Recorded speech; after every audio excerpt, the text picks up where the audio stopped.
झारखंड के पूर्व मुख्यमंत्री और बीजेपी के राष्ट्रीय उपाध्यक्ष रघुवर दास 10 जून की घटना में निशाना बनाए गए राजधानी रांची के मेन रोड स्थित हनुमान मंदिर के निरीक्षण करने पहुंचे थे। हनुमान मंदिर के पुजारी से 10 जून की घटना के बारे में उन्होंने जानकारी ली। रघुवर दास ने इस घटना को लेकर राज्य सरकार की नीतियों को कटघरे में खड़ा किया। वहीं मुख्यमंत्री द्वारा इस घटना के बाद दिए जा रहे बयानों को लेकर भी अपनी आपत्तियां जाहिर की। रघुवर दास ने इस घटना की जांच के लिए एनआईए जांच की मांग की। रघुवर दास का कहना है कि जिस तरह से इस घटना में पीएफआई का कनेक्शन सामने आया, ऐसे में कोई राज्य की एजेंसियां इस मामले की जांच करने में सक्षम नहीं है। यह अंतर्राष्ट्रीय षड्यंत्र का हिस्सा है, इसलिए पूरे मामले की जांच एनआईए द्वारा की जानी चाहिए। आइए सुनवाते हैं क्या कुछ कहा रघुवर दास ने। घटना के बारे में क्या कहेंगे? देखिए, किसी भी उपासना स्थल, चाहे वो मंदिर हो, मस्जिद हो, गिरजाघर हो, हमला करना बहुत ही निंदनीय के साथ साथ अक्षम्य है। पुलिस को तुरंत कार्रवाई करनी चाहिए थी।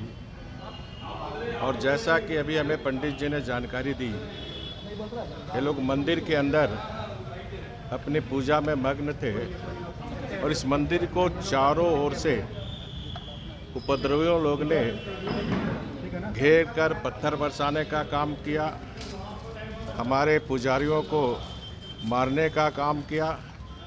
ये किसी भी ढंग से माफ़ नहीं किया जा सकता, अक्षम्य है। लेकिन जो वर्तमान में झारखंड में हेमंत सोरेन की सरकार है और जब भारत सरकार ने एडवाइजरी जारी की थी कि जुम्मे के नमाज के बाद कुछ अशांति की खबर आ रही है, तो ऐसे समय सभी राज्य सरकार को अलर्ट रहना चाहिए। और जैसा अभी पंडित जी ने जानकारी दी कि पुलिस की संख्या बहुत ही कम थी, ये सरकार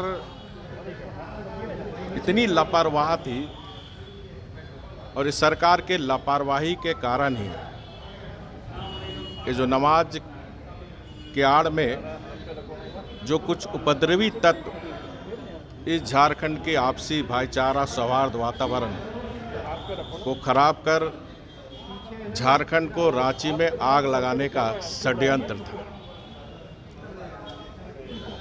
जिसमें सरकार विफल रही।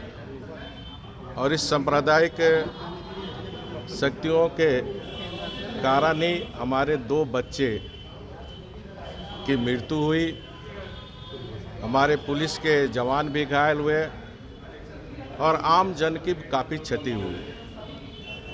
और ये सरकार आज भी चेती नहीं है। जिस प्रकार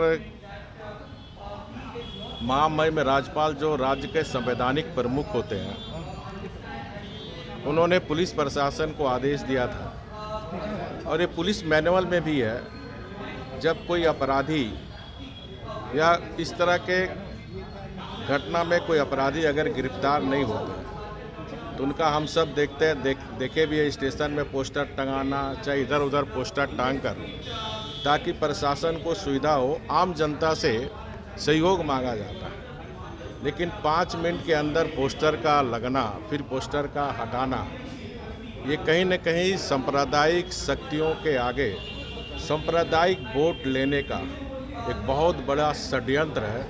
तो इसकी भी जांच होनी चाहिए कि पोस्टर लगने के साथ ही पोस्टर किसके इशारे में ये पोस्टर हटी, ये भी जांच का विषय है। जा रहा है, ये तीसरा दंगा है। इसके पहले भी 2 बार लोहरदगा में दंगा हो चुके हैं, उसमें भी 1-2 लोग की जान जा चुकी है।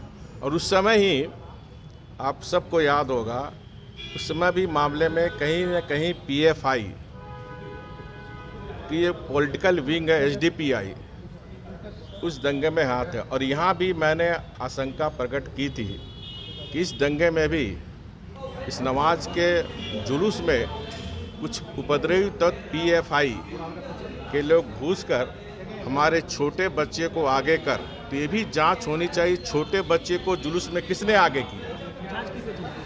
तो ये जांच टीम बनी है, तो मुझे लगता है ये जांच टीम बनने के बाद भी जो माननीय मुख्यमंत्री जी ने जिस तरह बयान दिया, कल आप लोग को भी बोला AK-47, तो तरह तरह के दूरबीन, इस तरह का मुख्यमंत्री को इतनी हल्के बात का प्रयोग नहीं करना चाहिए।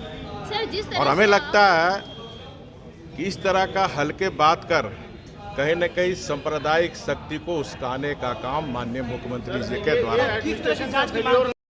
मैं नहीं 3.25 करोड़ जनता मांग रही है कि ये सरकार जिस तरह यहाँ के पुलिस प्रशासन, जिला प्रशासन सरकार के दबाव में है, और जिस तरह PLFI टेरर फंडिंग भी, जैसा कि आप सब समाचार पत्र मीडिया के द्वारा ही जानकारी हुई कि सहारनपुर से भी लोग यहाँ आए थे, तो ऐसे मामले टेरर फंडिंग के मामले में ANI की जांच की आवश्यकता है। राज्य सरकार सही मामले में इस राज्य में सांप्रदायिक शांति माहौल चाहती है, और PLFI के पॉलिटिकल विंग SDPI जो हमारी सरकार में हमने बैंड कर दिया था, इस सरकार के आने के बाद जितनी राष्ट्र विरोधी शक्तियाँ, उसका मनोबल बढ़ा हुआ, और ये राष्ट्र की सुरक्षा के लिए खतरा है। इसलिए मुख्यमंत्री आता रहता जाता रहता, सत्ता आती रहती जाती रहती, ये राज्य और देश का सवाल है। तो ANI का अविलंब इसमें इंटरफेरेंस हो, और राज्य की 3.25 करोड़ जनता ये चाहती है कि जो वर्तमान में हेमंत सोरेन की सरकार है, जल्दी से बोरिया बिस्तर बाहर बांध कर इसको बाहर फेंका जाए। जी, इन्होंने मंदिर का जो क्षति पहुंचा है उसको देखा, और जो आरोपी हैं, जो यह साजिश, जो षड्यंत्र रचने का जो लोगों ने प्रयास किया है, उन पर सख्त से सख्त कार्रवाई की जाएगी, ऐसा उन्होंने आश्वासन दिया है। उस दिन भी रात में 9 बजे के आसपास वो फ़ोन किए थे, उस दिन भी बात हुई थी, उस दिन भी वो हालचाल लिए थे, और उस दिन उन्होंने बोला था कि हम रांची में नहीं हैं, बाहर हैं, आएंगे तो मंदिर में आएंगे निरीक्षण करने। तो वो आकर के मंदिर का निरीक्षण किया, और जो भी हमारा क्षति, जो भी नुकसान मंदिर का हुआ है, उसको देख करके, और जो आरोपी हैं, आरोपी को सजा दिलाने का उन्होंने वादा करके गया है।